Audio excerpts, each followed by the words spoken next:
This is another video with some more trig identities. Good luck, everyone.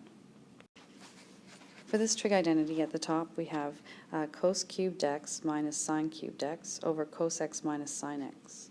On the right side, I have 1 plus sine x cos x. I used this difference of cubes formula. So x cubed minus y cubed equals x minus y times x squared plus xy plus y squared. And this would be my difference of cubes here, cos cubed x minus sine cubed x. Following this pattern, I have cos x minus sine x, cos squared x plus cos x sine x plus sine squared x. I'm going to continue. You'll notice in the brackets here, there's a cos squared x and a sine squared x. And that, of course, is just 1, putting those together. Okay, so I've rewritten this to put together the cos squared x and the sine squared x to make a 1, and then I still have the cos x plus sine, cos x sine x term. You'll notice also that this cos x minus sine x is repeated down here as cos x minus sine x. So these will in fact divide out, and then my final answer is 1 plus cos x sine x, which is the same as the right side. Awesome.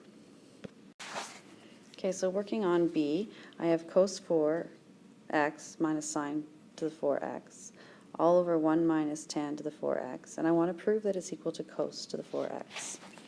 I'm going to start with the left side and see if I can make it look like the right side. So looking at my left side, I've seen that this is a difference of squares. So I know these exponents are 4, but they're both even. They're both the same, so difference of squares still. So I can rewrite this as cos squared minus sine squared x times cos squared plus sine squared x. And then the bottom is also a difference of squares, so I have 1 plus tan squared x, 1 minus tan squared x. I noticed when I wrote this line out that cos squared plus sine squared x is equal to 1. So on my next line, I have that whole term is now 1. So on the top, I only have cos squared minus sine squared x. On the bottom, I've now changed my tan to sine squared over cos squared in both brackets. In the next line, I found a common denominator, so the 1 that was here now becomes a cos squared over cos squared. So still 1, but looks different because we needed a common denominator. Similarly, this 1 became a cos squared over cos squared, so now these are the same. Once again, you'll see that this cos squared plus sine squared x is a 1. So in the next line, I have 1 over cos squared x for that line. The top is still the same, cos squared minus sine squared. And then the other term on the bottom is still the same. So moving to the next page. I multiplied these two bottom terms together. When I did that, I ended up with cos squared minus sine squared x over cos to the 4, and I was starting to feel good about that because I want to make the right side the same as it was on the other page. So looking back here, cos squared minus sine squared x over cos to the 4x is what I ended up with when I multiplied these two terms.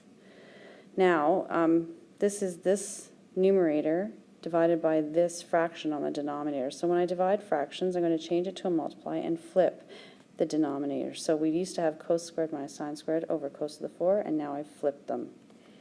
You'll notice then I have a cos squared minus sine squared on the top, a cos squared minus sine squared on the bottom, and those cancel, and I'm left with cos to the 4x. So that's the right side, and I'm done.